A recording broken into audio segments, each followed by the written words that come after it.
السلام عليكم مشاهدي قناة صدام العزي.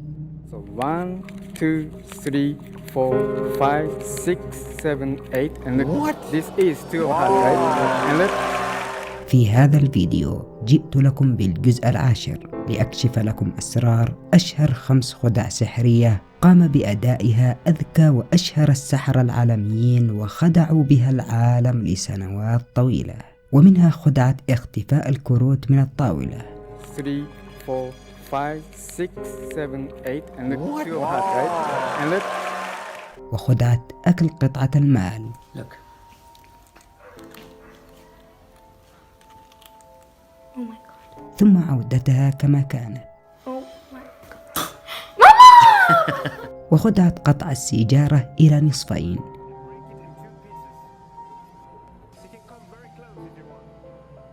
ثم إعادتها سليمة كما كانت في مشهد غريب جدا.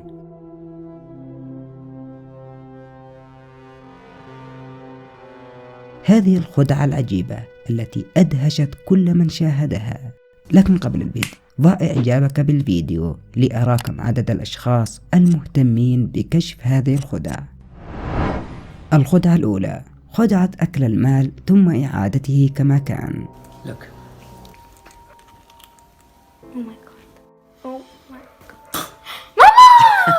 خدعة شهيرة جدا قام بأدائها الكثير من السحرة العالميين، ومنهم الساحر عماد المغربي، والذي كشفت الكثير من خدعه في فيديوهاتي السابقة، حتى يظهر الساحر في يده عملة معدنية صلبة فيقوم بوضعها في فمه وقضمها لتخرج العملة، وقد أصبحت مقطوعة فعلا، بل وأصبح الجزء المقطوع في فم الساحر. ولم تنتهي الخدعة هنا، بل يقوم الساحر بالنفخ على هذه العملة المقطوعة فتظهر وقد عادت سليمة كما كانت، وهو الأمر الذي يصيب هذه المرأة بذهول كبير. سأحاول تجربة هذه الخدعة معكم. هذه عملة مال صلبة وعادية جدا، سأحاول قطعها بأسناني. لقد انقطعت فعلا. سأعيدها الآن كما كانت بنفخة واحدة. لاحظوا.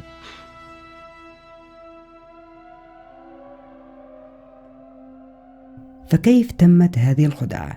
في الحقيقة الساحر هنا لا يقوم بقطع العملة ونقلها إلى فمه كما كنا نظن، بل سر هذه الخدعة يكمن في هذه العملة نفسها، حيث تم تصميم هذه العملة لتكون قابلة للطي إلى الخلف بهذا الشكل. فالساحر يستخدم لعمل هذه الخدعة عملتين. العملة الأولى يضع جزء منها في فمه مسبقا، والعملة الأخرى يقوم بإدخالها في فمه، وأثناء وضعها في فمه يقوم بتنيها إلى الخلف ويمسك بها بأصبعه وبهذا الشكل، وفي الوقت المعين يقوم بفتح أصبعه فتعود العملة كما كانت بهذا الشكل بسبب وجود الربل المطاط بداخلها. يمكنكم شراء هذه الخدعة والكثير من الخدع السحرية من متجري في سوق.com. الخدعة الثانية خدعة قطع السيجارة ثم إعادتها سليمة كما كانت.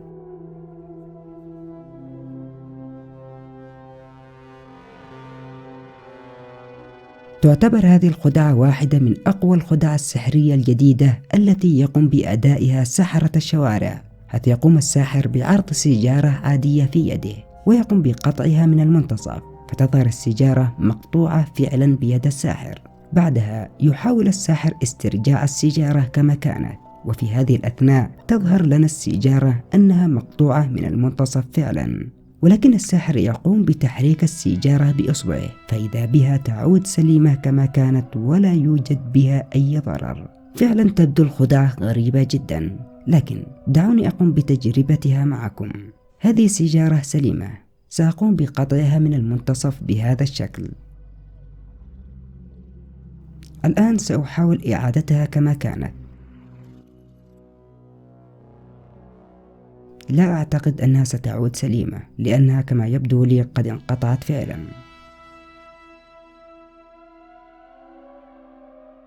ولكنها في النهاية عادت سليمة كما كانت. فما هو سر هذه الخدعة؟ سر هذه الخدعة يا صديقي هو كالتالي. أولا، الساحر عندما أمسك السيجارة في هذا المشهد ليقوم بقطعها، في الحقيقة لم يقم بقطعها من المنتصف كما كنا نظن، حتى يمسك السيجارة بيده بهذه الطريقة، ثم يخفي السيجارة خلف أصابعه بهذا الشكل. وفي هذه الأثناء وبشكل سريع يقوم من خلال إبهام يده بتمرير السيجارة إلى الجهة الأخرى، ثم يقوم بقطع جزء بسيط من رأس السيجارة، ثم يمسك به بهذا الشكل. وهنا يظن المشاهد أن السيجارة تم بترها من المنتصف فعلا. بعدها يقوم الساحر بأصبعه بسحق هذا الجزء المقطوع من التبغ ويضعه في منتصف السيجارة، ويمسك بها بأصابعه ويقوم بتحريكها بهذا الشكل. وهنا يظن المشاهد أن السيجارة مقطوعة فعلا من المنتصف، ليقوم الساحر بنفخ وإزالة هذه القطع منها لتظهر السيجارة وهي سليمة تماما. طبعا الجزء العلوي من السيجارة يخفيه تحت أصبعه، وذلك حتى لا تظهر للمشاهد أنها مبتورة من الأعلى. الخدعة الثالثة، خدعة تمزيق المنديل ثم إعادته كما كان.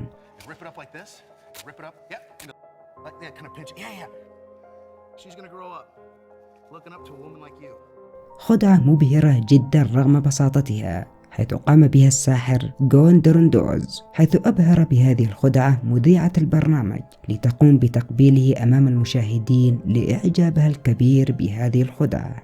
Oh my God! I love this woman. I love you. I love her. Oh my God! حيث طلب الساحر من المذيعة أن تقوم بأخذ منديل وتمزيقه إلى قطع صغيرة، وفعلا يتم تمزيق المنديل من قبل الساحرة والمذيعة، ليقوم الساحر بلف المنديل في يده بهذا الشكل، ثم يضعه بيد المذيعة، ثم يطلب منها فتح المنديل، فإذا بالمنديل يعود سليم كما كان. وهنا تصاب المذيعة بدهش كبير جدا. Oh my God! I love this woman. I love you. لن أقوم بعمل هذه الخدعة لكم، ولكن دعوني أعرض لكم تفاصيلها بشكل سريع. حيث أخذ الساحر المنديل وقام بتمزيقه بهذا الشكل. لاحظوا.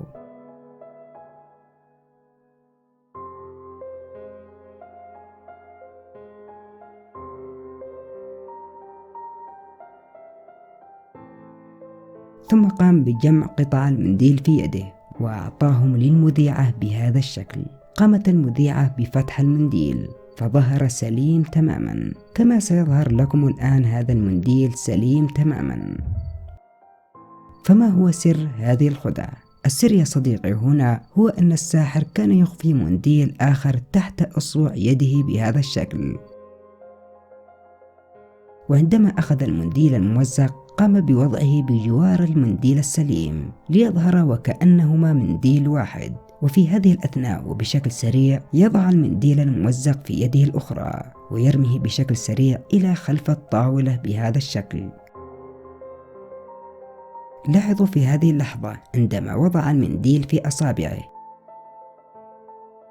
ثم أنزل يده ورمى به خلف الطاولة.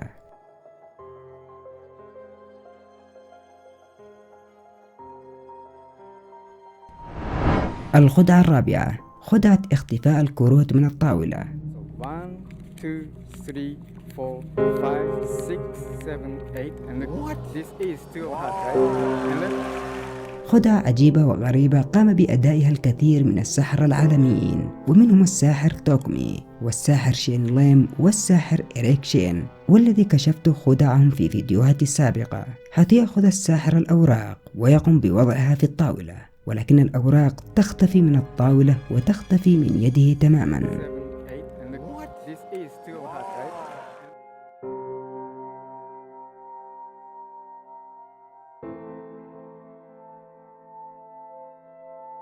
فما هو سر هذه الخدعة؟ وأين تختفي هذه الكروت؟ دعوني أحاول تجربة الخدعة معكم. هذه كروت سأقوم بوضعها في الطاولة واحدة تلو الأخرى.